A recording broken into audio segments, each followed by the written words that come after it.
अध्याय का विवरण दे रहे हैं जिसका नाम सांख्य योग है, ज्ञान योग। पिछली बार हमने 25वें श्लोक तक में इसके जो है संदेश को पूरे किए थे। आज हम 26वें श्लोक से आगे का विवरण देंगे। पहले जो हमने पिछली बार जहाँ पर छोड़ा था सब्जेक्ट को, उस पर थोड़ा सा पुनरावृत्ति कर देते हैं। उसमें जो अंत में जो कंक्लूजन निकला था पिछले पूरे विवेचन का, वो ये था कि आत्मा को कृत करने की जरूरत नहीं पड़ती, मात्र कामना करते ही कृत हो जाता है।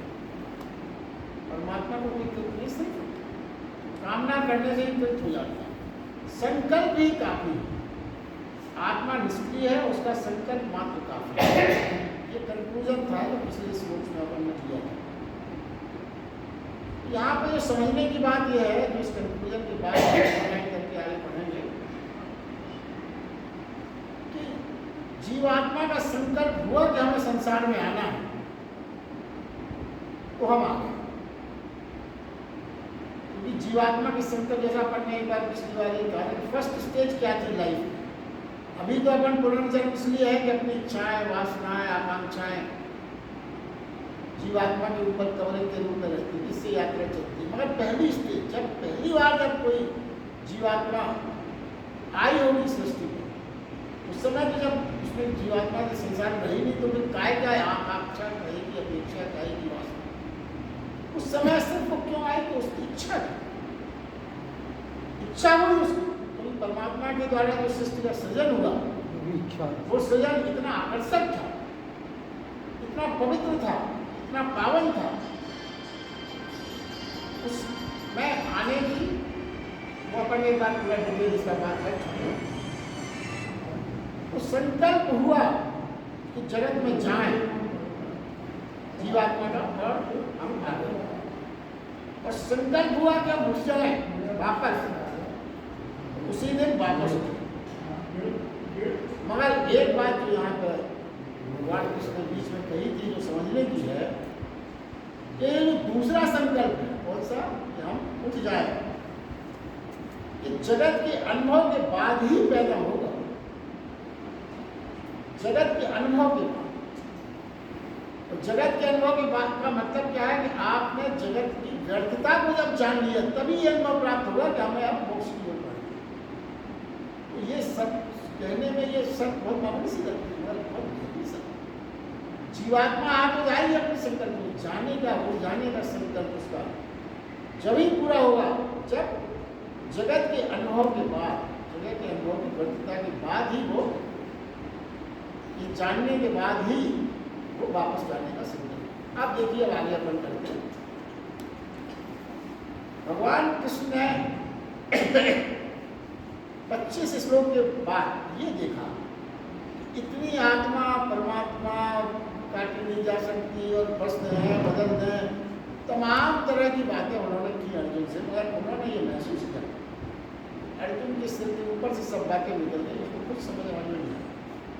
क्योंकि उन्होंने देखा उसके चेहरे पर किसी भी प्रकार का कोई भी ऐसा भाव नहीं था कि वो थोड़ा सा बात को समझ रहे। यह वरना जीवन में आपने भी अनुभव किया होगा, किसी से अपन कुछ बात कहते हैं और अपनी समझ में आया था कि इसकी कुछ समझ में नहीं आया, व्यर्थ गया हमारा बोलना, व्यर्थ गया हमारा समझना। तो भगवान ने यह समझ लिया कि ये तो सब जो जितना भी हमने अभी बोला कहा, इसके बदले कुछ नहीं। तो फिर उन्होंने सोचा कि अब क्या करें। तो देखिए फिर क्या होता है कि फिर उसके स्टैंडर्ड के हिसाब से बात करना, मतलब स्टैंडर्ड का मतलब उसके तल पर आकर, उसके लेवल पे आकर तब आप बात करो, जब भी समझ में आएगी।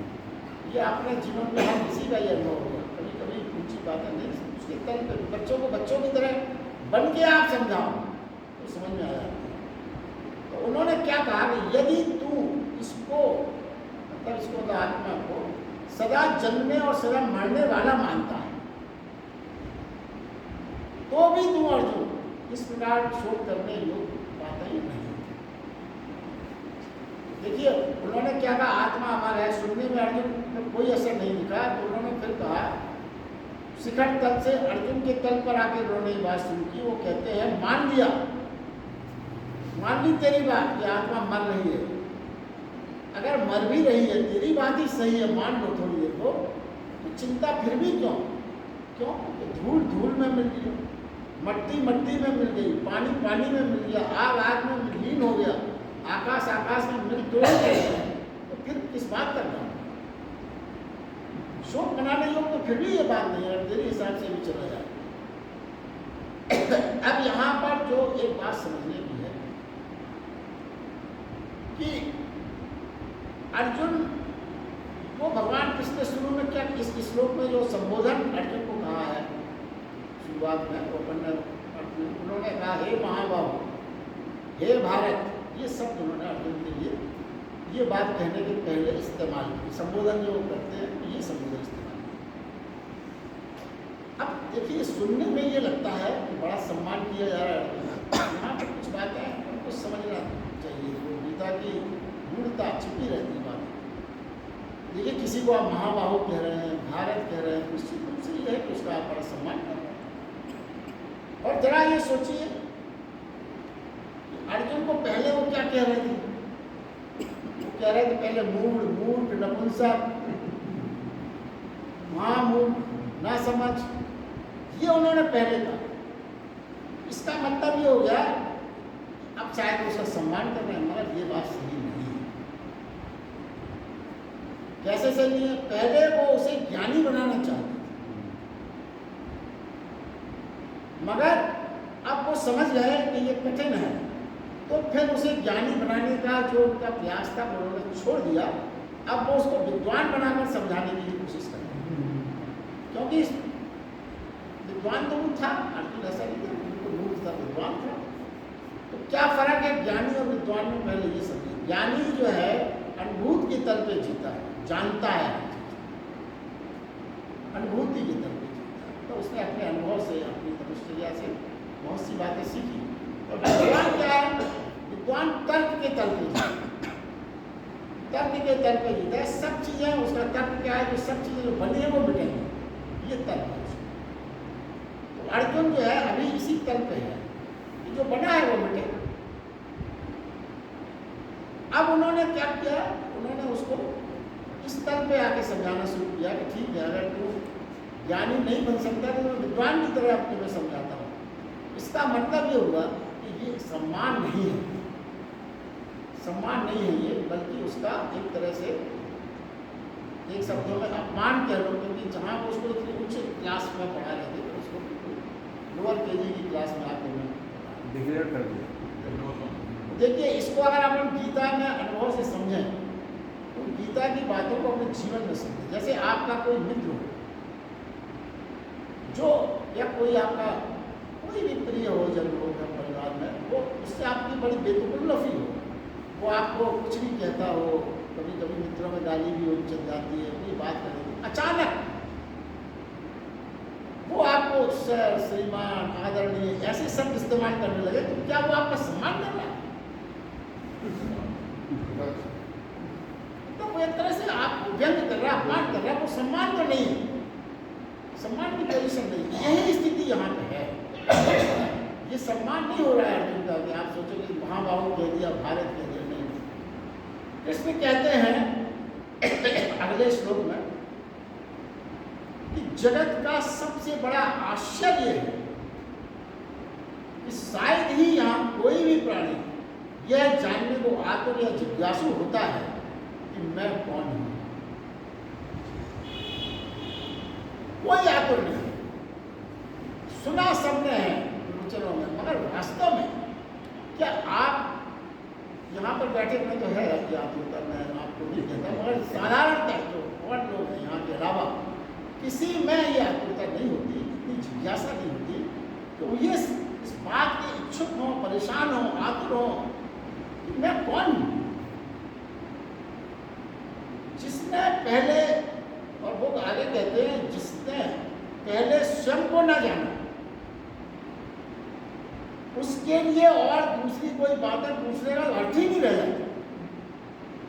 जब आप अपने को नहीं जानते तो क्या बातें आप पूछोगे, सब बेकार।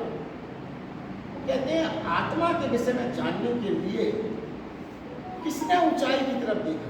कोई नहीं देखा।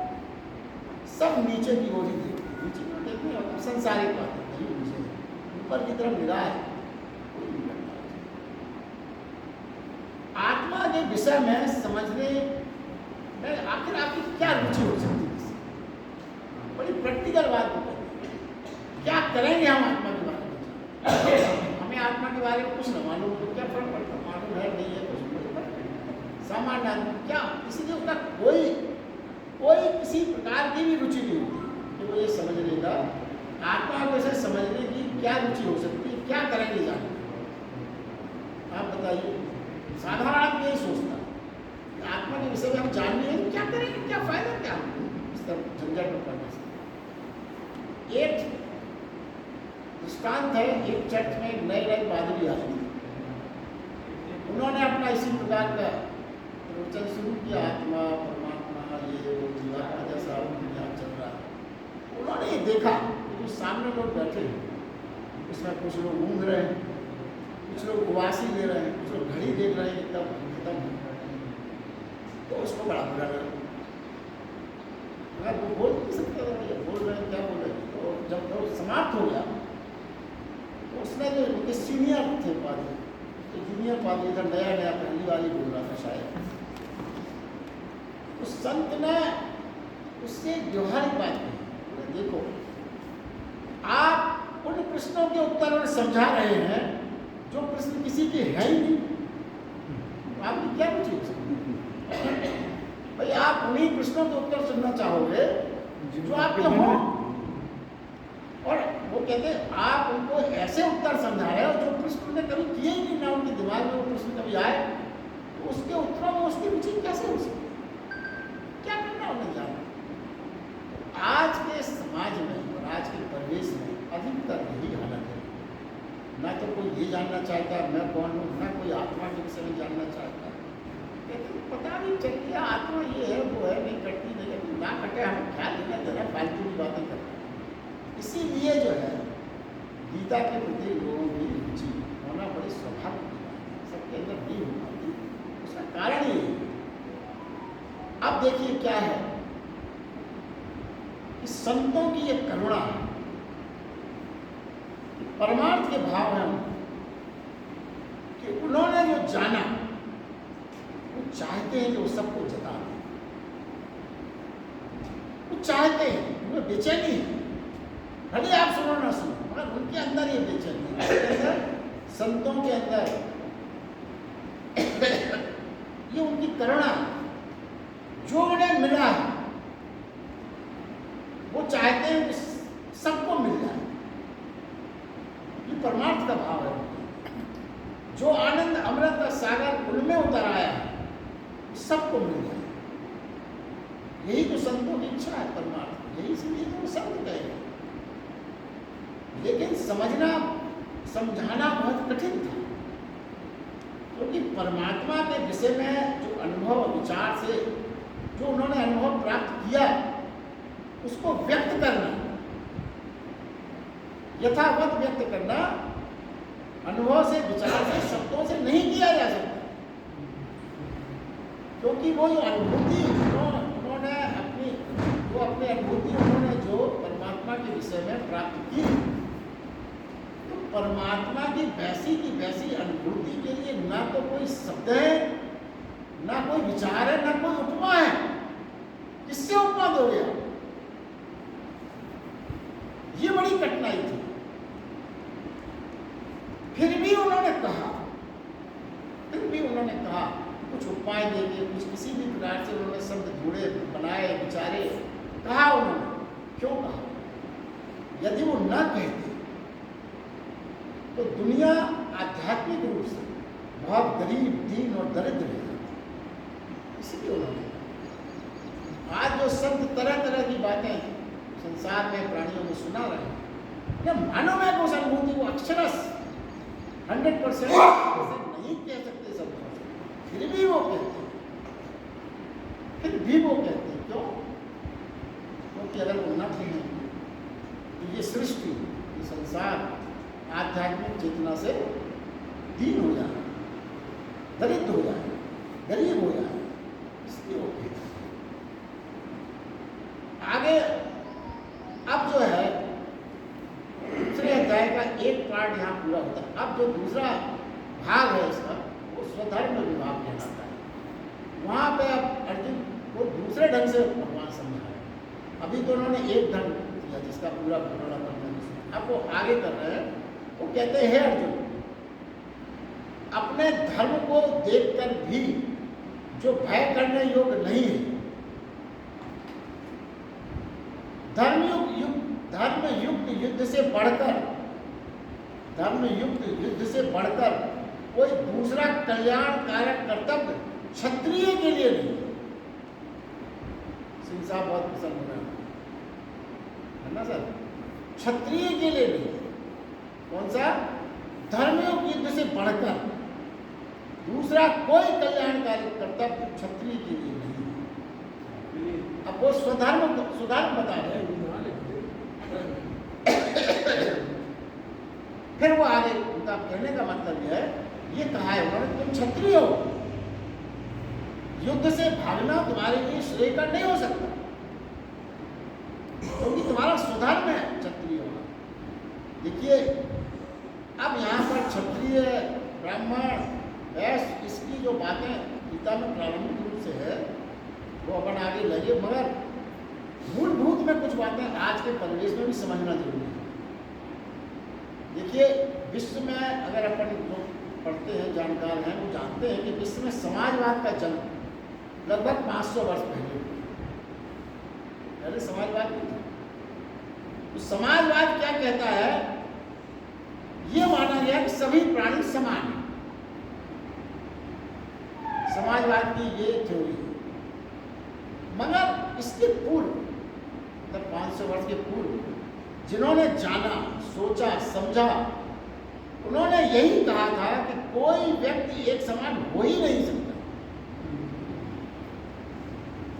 समाजवाद की परिकल्पना के पहले की बात है। और यह भी कहा था कि व्यक्तियों के विभिन्न प्रकार हैं, भिन्न भिन्न टाइप के लोग हैं, भिन्न भिन्न उनके अंदर जो कार्य क्षमता है, उनकी स्वधर्म है, उनकी काम करने की भिन्न भिन्न है। और एक सम्यक रूप में वो 4 भागों में बांटा गया, ब्राह्मण, क्षत्रिय, वैश्य और शूद्र।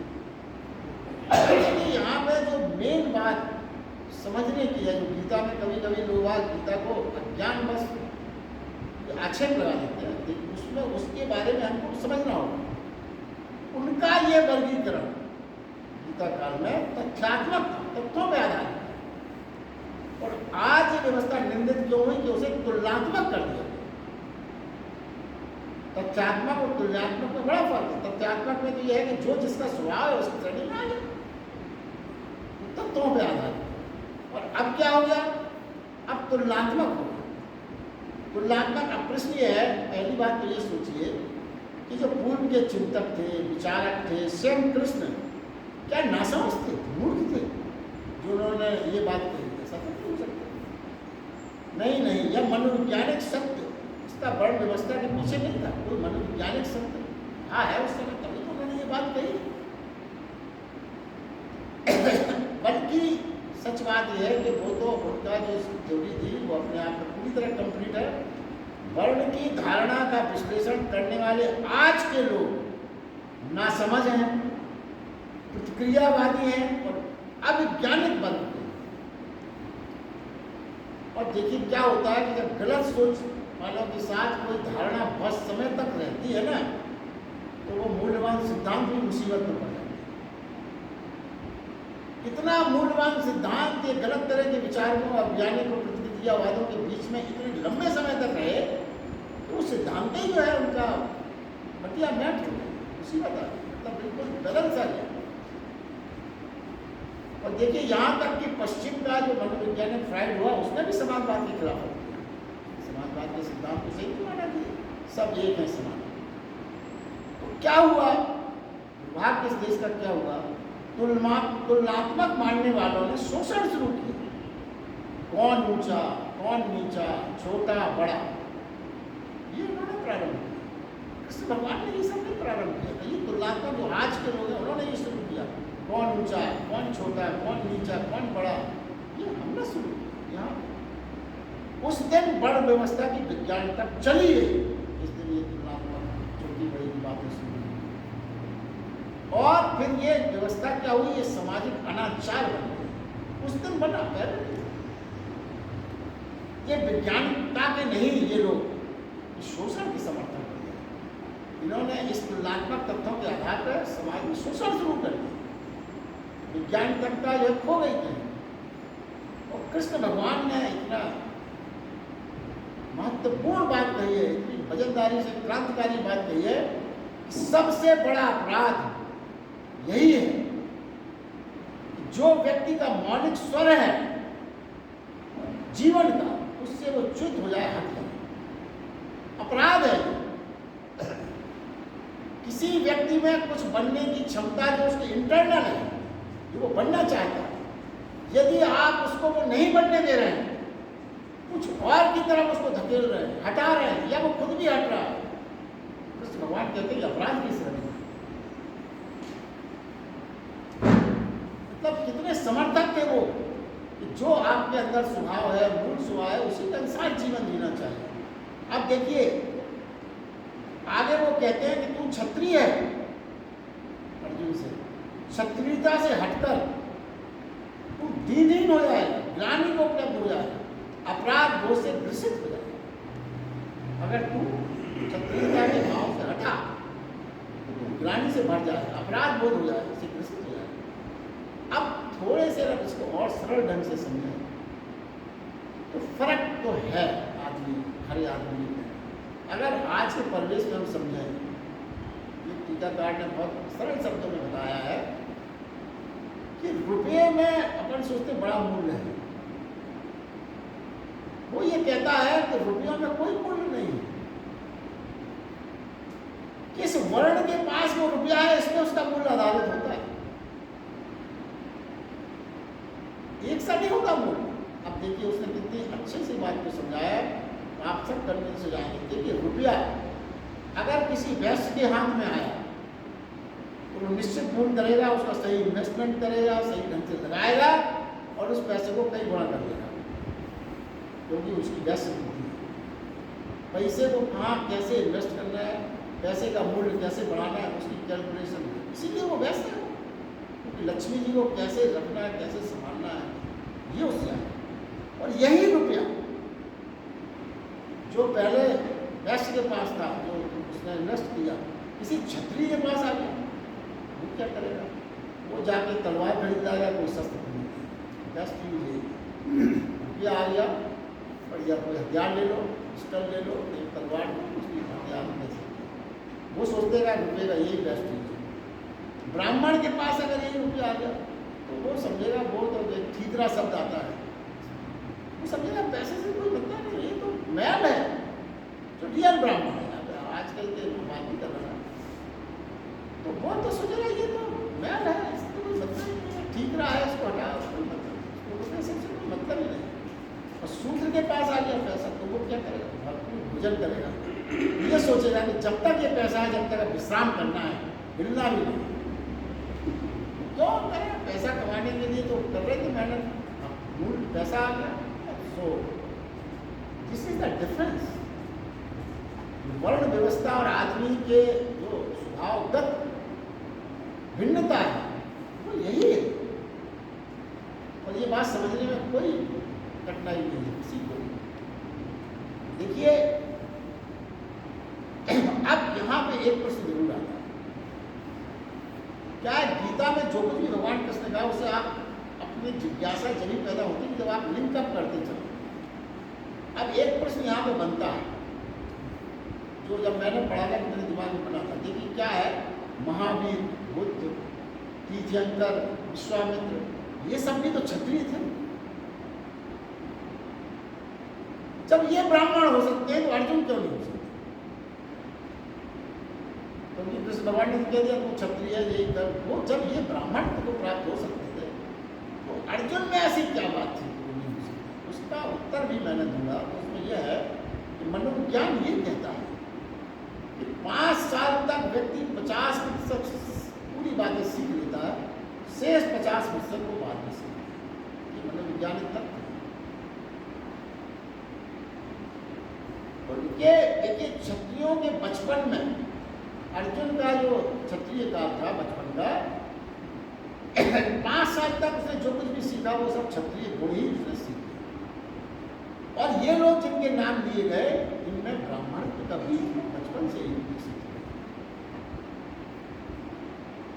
अर्जुन के साथ ये नहीं हुआ, वो क्षत्रिय के रूप में विकसित हुआ। फिर उसके बाद फिर वो अचानक ब्राह्मण नहीं हुआ। ये एक मनोवैज्ञानिक कारण है इसका। फिर आगे भगवान कृष्ण कहते हैं अर्जुन से, देख युद्ध तेरे लिए अवसर है। हर युद्ध क्षत्रिय के लिए अवसर होता है। कैसे कैसे अवसर होता है? क्यों?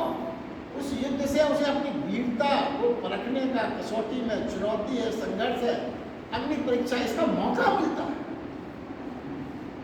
अगर युद्ध ना हो तो क्षत्रिय को कहाँ मौका मिलेगा चुनौती स्वीकार करने का, चुनौतियों को फेस करने का, अपनी वीरता को कसौटी में कसने का, परखने का।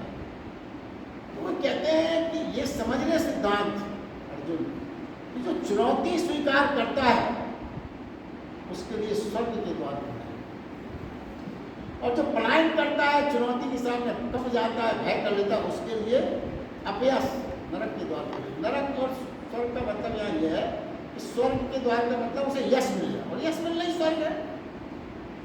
भौगोलिक स्थिति से आप न कर लीजिए। और नर्क का मतलब यह है कि उसे अपयश मिले। जीवन में यदि किसी को स्वर्ग का आभास होता है, इसका मतलब उसको यश प्राप्त होगा। और स्वर्ग का आभास हो रहा है, इसका मतलब उसे अपने कृत्यों से, देखिए नरक का मतलब यह है दूसरे के कहने से नहीं, दूसरे की आलोचना से नहीं। आइए सब, जब आप अपने कृत्यों से अपनी ही निगाह में गिर जाएं, वो है अपयश। हमने कुछ कह दिया, किसी ने कुछ कह दिया, इसका कोई अर्थ नहीं। और ये बात हर कोई जानता है। कभी कभी कुछ ऐसा अपने जीवन में हो जाता है कि हम अपने नजरों से शीशे के सामने अपने को देखते हैं तो अपन को ही उससे अपयश महसूस होता है, गलती होती है। ये वो कहते हैं कि यदि तू चुनौती स्वीकार करेगा क्षत्रिय के रूप में युद्ध की, तो स्वर्ग के यशस्वी होगा, और पलायन करेगा तो नरक का भागीदार होगा। वो कहते हैं अभय क्षत्रिय की आत्मा है, अभय निडरता, भय का कंपन कभी ना हो। यही क्या क्षत्रिय, मृत्यु का भय भी उसके अंदर कंपन पैदा न कर सके। मृत्यु का भय सब में कंपन पैदा कर सकता है। वो क्षत्रिय जो है उसके अंदर मृत्यु के भय से भी कंपन ना हो। और फिर वो कहते हैं कि फिर आश्चर्य अर्जुन, तू कैसे भयभीत हो रहा है? तू क्षत्रिय हो तो भयभीत कैसे हो रहा है? तू तो बड़ा बुद्धिमान है, तुझे भयभीत नहीं होना चाहिए। विपरीत जाकर अगर तू विपरीत गया, मतलब पलायन कर गया, भाग गया, विपरीत जाकर तू बहुत पछताएगा। सब खो देगा, सब कुछ खो देगा। और सीधी सी बात है, सब कुछ खो देने का मतलब यहाँ ये नहीं है कि आपने सोना चांदी रुपया पैसा खो देना। अपनी नजरों से गिरने से बड़ा खोना दुनिया में कुछ नहीं। सबसे बड़ा जो अगर कोई नुकसान है जीवन का, जब मनुष्य अपनी ही नजरों में गिर जाता है, अपना ही मान, अपना ही सम्मान, अपनी ही महानता को खो देता है, जब सबसे बड़ा उसका नुकसान। कृष्ण एक मनस्शास्त्री है, साइकोलॉजिस्ट है। वो समझते हैं कि अर्जुन क्या हो सकता है। ये है मुख्य बात है गीता में। ये बात जरूर समझिए कि वो अर्जुन को समझ रहे हैं कि अर्जुन क्या हो सकता है, उन्हें मालूम है, क्योंकि वो बहुत बड़े मनोवैज्ञानिक हैं। और वो ये भी समझ रहे हैं कि यदि चूक गया अर्जुन तो क्या होगा, सदा के लिए दुख और विषाद को उपलब्ध होगा। ये भी वो जानते हैं।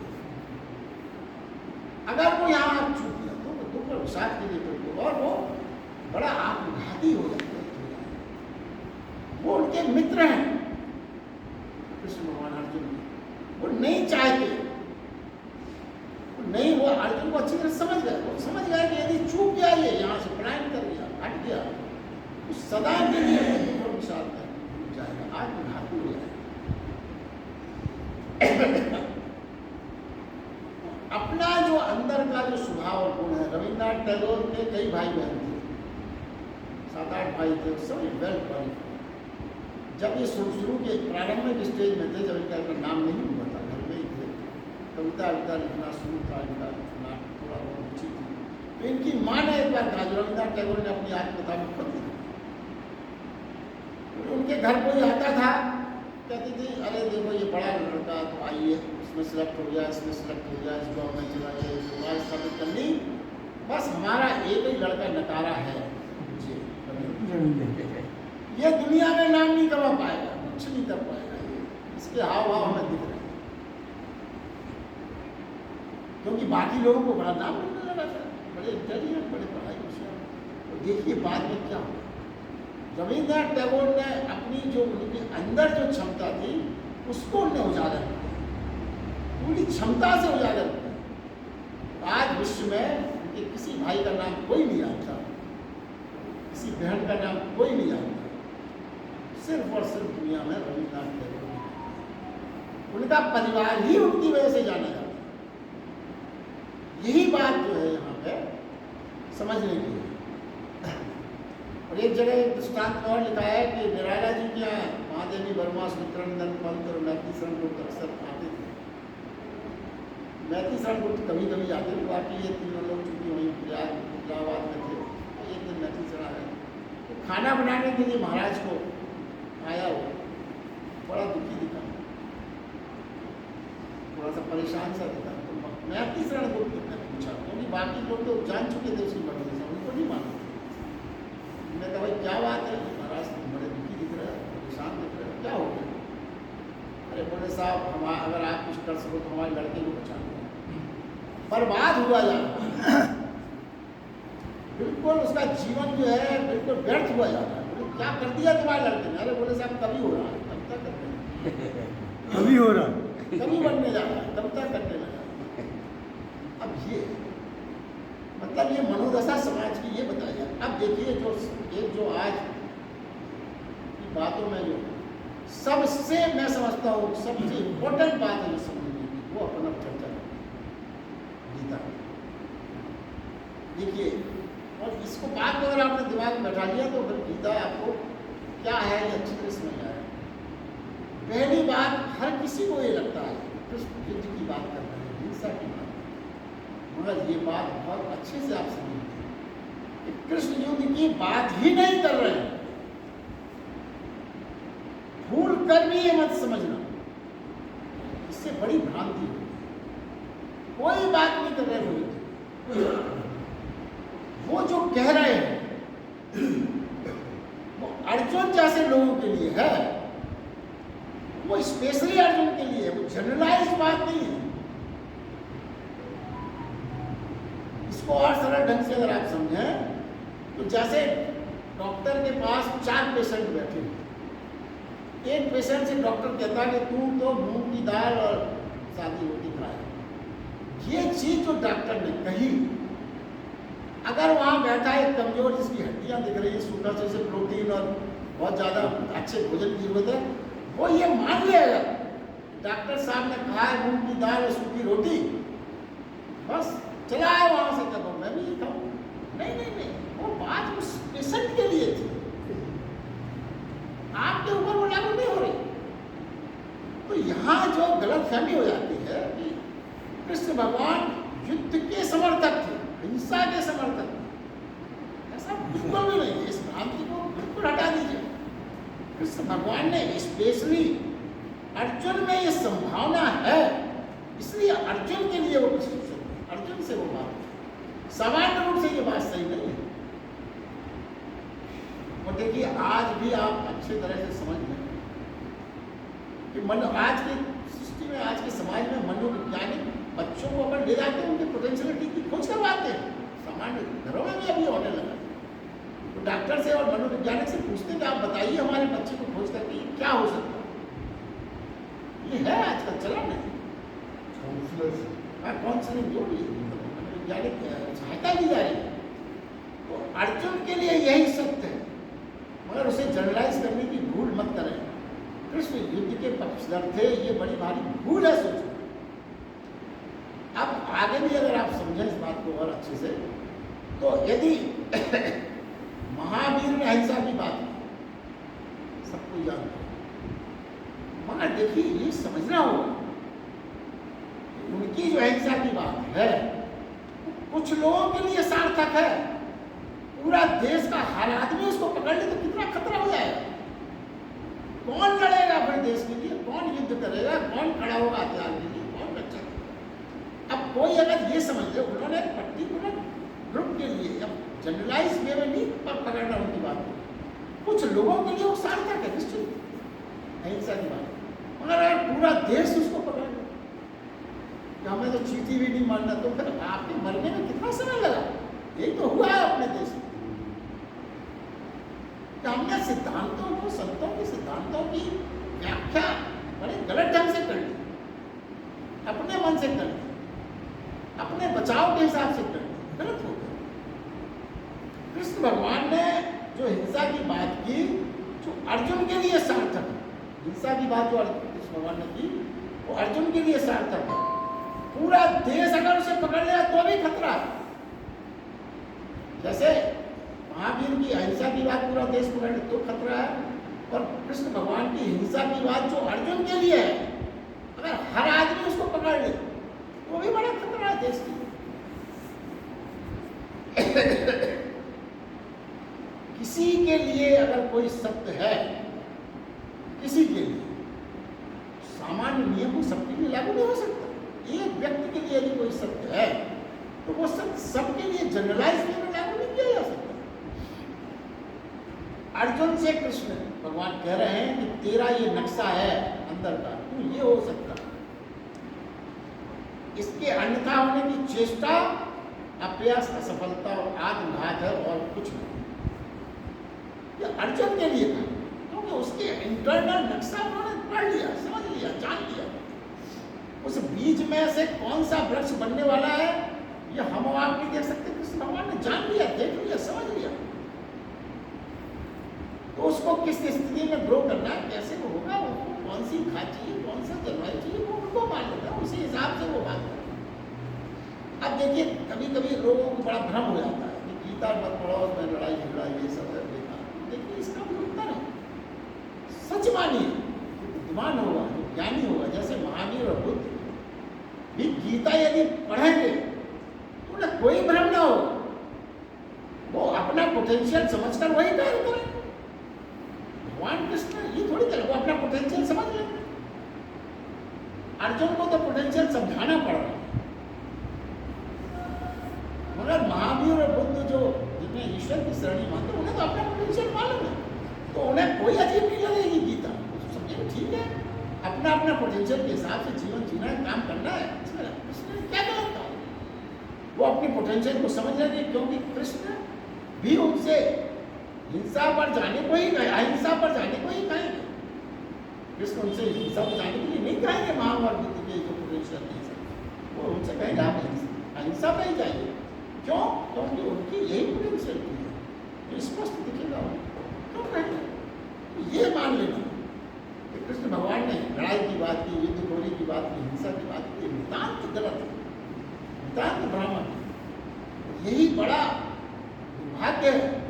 गीता को आदमी बिना समझे उसके बारे में कमेंट कर देता है अपनी बुद्धि से, तो आप करो वही इसमें आप क्या कर सकते। ये चीज नहीं है, ये तो खोल तो है ही नहीं भगवान।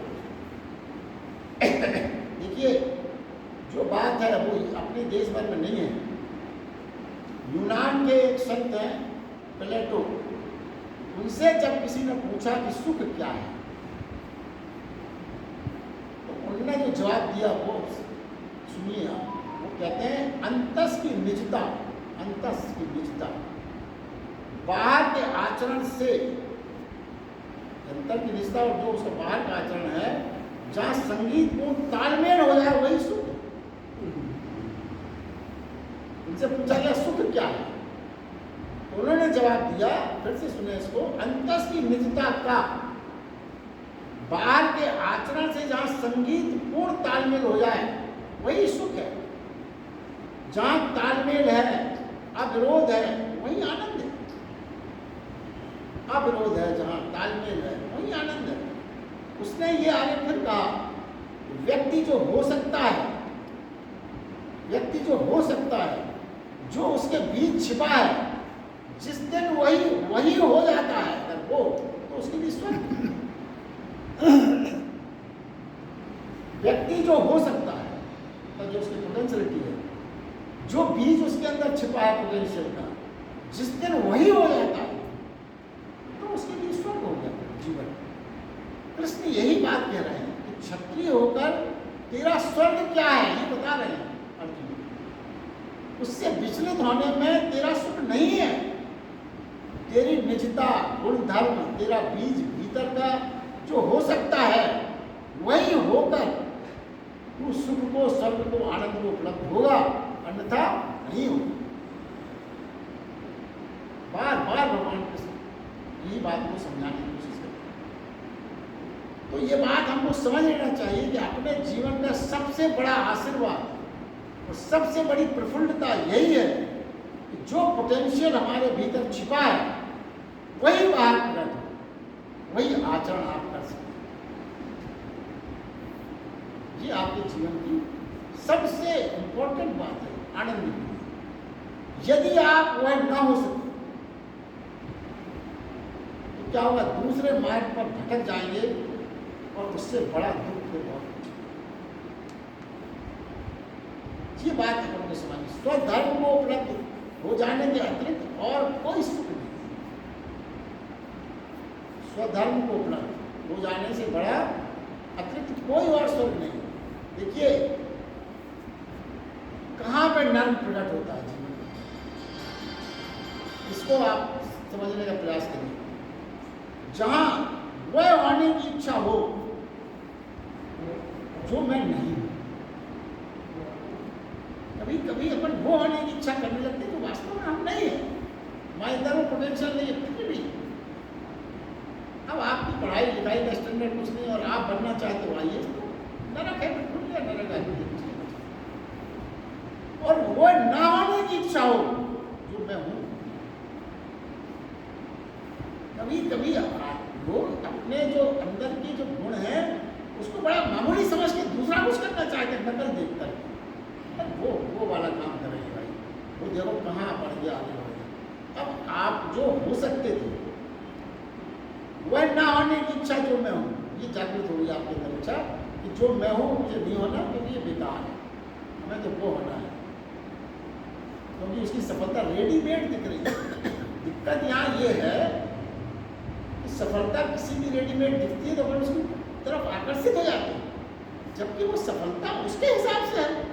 आप उस सफलता को पा जाओ, ऐसे आपके अंदर गुण और आपका स्वभाव नहीं, कैसे हो जाएगा? ये बात समझने की। ये कहते हैं वो स्वधर्म के विपरीत आचरण। अब देखिए एक चीज और, स्वधर्म के विपरीत जब आप आचरण करो तो वो यात्रा पतन की है, और पतन करना हमेशा बहुत सरल है। किसी भी संत के पास कोई आज ये कहने नहीं गया कि महाराज कोई ऐसा मत बताओ कि हमारा पतन हो जाए, कभी कोई नहीं गया। कभी पतन तो स्वाभाविक रूप से हो जाता है, अपने आप हो जाता है। ढलान की ओर जाने के लिए आपको न तो किसी शक्ति की जरूरत है, न किसी मंत्र की जरूरत है, न किसी गुरु की जरूरत है। नीचे ढलते जाइए, पतन का तो नहीं, किसी की सहारे की जरूरत है।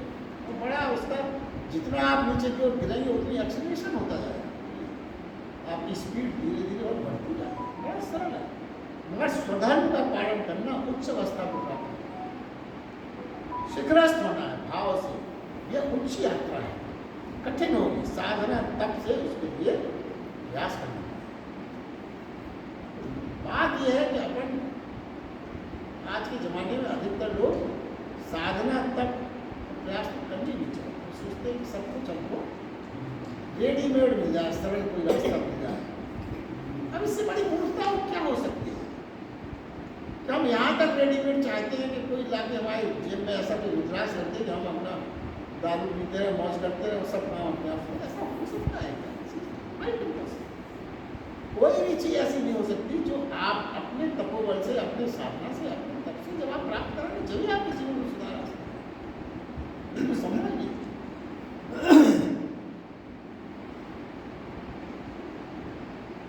अब अगले जो श्लोक है वो अपने आप में ऐसा है कि जल्दी पूरा नहीं हुआ, फिर भी अपन उसको कर लेते हैं, सुन लेते हैं, आगे विवेचन उसका मिल जाएगा तो अगली बात करेंगे।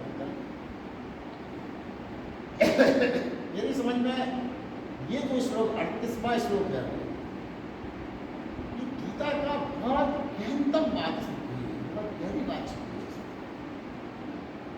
अचानक से आपको लगेगा कि क्या कह दिया, क्या कह रहा है वो, यदि तुझे स्वर्ग और राज की इच्छा ना हो, अर्जुन से कह रहा है, यदि तुझे स्वर्ग और राज की इच्छा ना हो तो भी सुख दुख लाभ हानि जय पराजय को समान समझकर उसके उपरांत तू युद्ध के लिए तैयार हो। अब देखिए, कहने को तो ऐसा सरल सा लगता है, बहुत सरल सी बात कहती, सुख और दुख लाभ हानि जय पराजय को समान समझकर, बहुत कठिन बात है ये। लाभ हानि को, जय पराजय को, सुख दुख को समान समझकर उसके उपरांत तू युद्ध के लिए तैयार हो जा। भले तू राज और उसका सुख नहीं चाहता तो भी आगे वो क्या कहते हैं, जो बहुत एकदम से क्लिक करेगा, इस प्रकार युद्ध करने से तू पाप को प्राप्त नहीं होगा। अब ये जो कृष्ण भगवान का व्यक्तित्व बहुत ही निर्णायक है। सामान्यतः हम क्या समझते हैं कि पाप और पुण्य एक कृत्य है, एक पुण्य है, पाप है, ये कृत्य समझते हैं। और ऐसा लगता है, भगवान कृष्ण क्या कह रहे हैं, पाप और पुण्य कृत्य नहीं है, पाप और पुण्य भाव है। हम तो इतना ही जानते हैं जीवन में कि ये अच्छा काम है, ये बुरा काम है, पता आपको ये अच्छा है, ये बुरा है, इसके आगे तो मैंने सोचती नहीं। कृष्ण भगवान ने व्यवस्था जोड़ दी है। वो क्या कहते हैं, अच्छे बुरे काम तो होते ही नहीं, अपन ने इसके आगे सोचे ही नहीं किसी ने। भगवान कृष्ण कहते हैं अच्छे और बुरे काम होते नहीं है, करने वाला अच्छा या बुरा, कृत्य नहीं करता, वह जो होता है वह नहीं, जिससे होता है वह। अब देखिए, ये अभी इसको आप कल अपन फिर से लेंगे, तो अपन आप थोड़ा सा टाइम बचा इसलिए शुरू कर दिया, आप इसके बारे में चिंता नहीं कर सकते हैं। अभी आप सिर्फ इतना विचार है कि कृष्ण भगवान ने ये जो बात कही, अगर अपने चीज़ों के हिसाब से अपन सोचें तो सरल ढंग से कि यदि चोरी की और लाभ हानि बराबर ना समझी, किसी ने चोरी की, लाभ हानि बराबर ना समझी तो पाप हो गया। चोरी की और लाभ हानि को बराबर समझा तो वो पाप नहीं हुआ। वो कहते हैं कृत्य चोरी तो दोनों में हुई, चोरी तो दोनों जगह हुई, चोरी घटना में कोई चीज नहीं, कभी नहीं है। चोरी तो उसमें भी हुई जिसने उसे लाभ हानि को बराबर समझा, चोरी उसमें भी घटित हुई जिसने लाभ हानि में बराबर नहीं समझा। मगर एक पाप है और एक पाप नहीं है। जिसमें लाभ हानि को बराबर समझा वो पाप नहीं है, भले चोरी है। देखिए,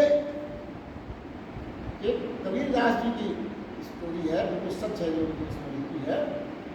वो जो भी उनके यहाँ आता था उससे साथे रहते थे, उनके 10, 20, 50 खाना खा के जाना। अब वो उनके लड़के, उनकी बहुएं सब परेशान हो रहे, घर में कमाते तो कुछ है नहीं, कहाँ तक उधार लाए, क्या करें। और वो बनिए ने भी मना कर दिया, भैया कहाँ तक हम आपको दें, पुराने पैसे नहीं दे रहे। तो मैंने कहा, तो वो जब वो चले गए किसी तरह से उधार ला कर उठाए, फिर वो लड़ते तो बड़ा नाराज हुआ, कबीरदास जी से बोला अब आप तो हद ही कर दिया, लोग आके सबको खाना खिला, अब क्या चोरी करके लाए सब चीज़ें, यही बचा है, बनिया तो अब दे नहीं रहा सामान। तो बोले चोरी करने से हो जाएगा तुरंत, बोले हाँ हो जाएगा, चलो तो चोरी करो। तो लड़के को ये लगा, ये बिल्कुल उनकी किताब में लिखा है, उदाहरण बनाओ की बात है, लड़के को ये लगा कि अरे इतने बड़े संत है, हमारे पिताजी चोरी करने थोड़ी जाएंगे, ऐसे कह दिया मुझसे।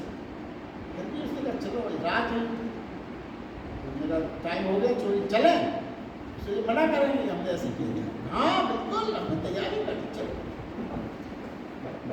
हम चल दिए उनके साथ। तो ये जहाँ सेठ का गोदाम था, वहाँ पर उन्होंने जाके कहा कि ये दीवार छेद बनाना पड़ेगा, बोरी निकालना, गेहूँ रखा है इसमें। हाँ बनाओ, लाओ, हमें दो।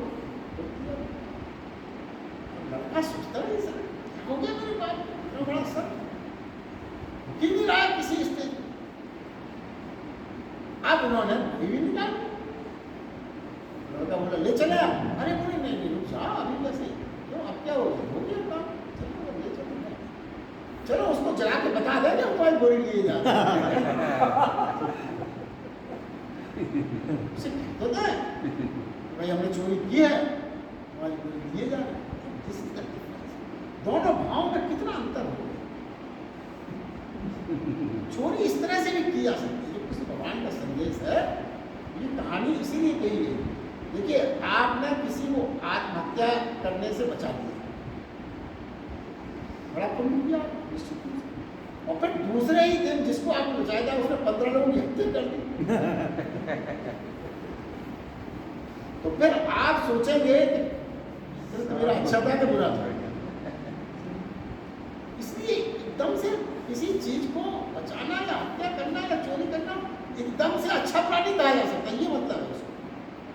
देखिए पुत्र होना अच्छा है, बड़े खुश होते हैं सब, मगर अगर हिटलर ऐसा पुत्र हो गया तो कई बार आपने कुछ सुना होगा कि माँ भी ये कहती है अपने बेटे को जब कभी बहुत कुकर्मी हो जाता है, क्यों ना अच्छा हुआ तो पैदा होते ही मर जाता है कहती है आपने घर में कई जगह ये बात सुनी होगी, पढ़ी होगी। क्यों कहते हैं?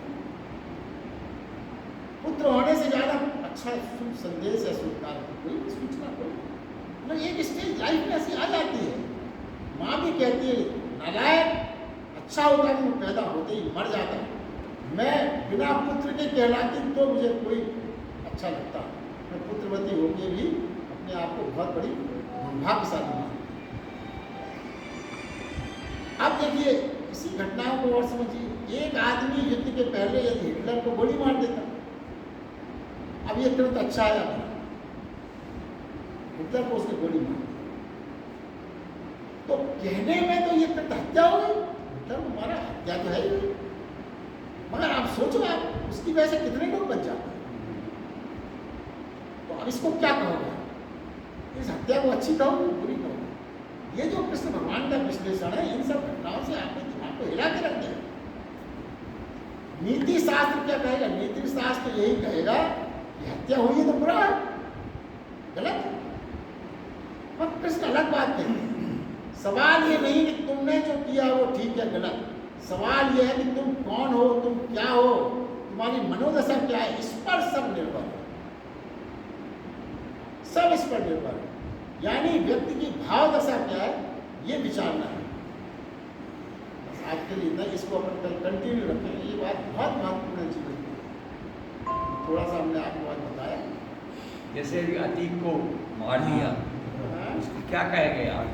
अतीक अहमद, अभी आप विचार खुद करिए, मैं तो कहना कह दिया अपन ये राजनीति की और चीजों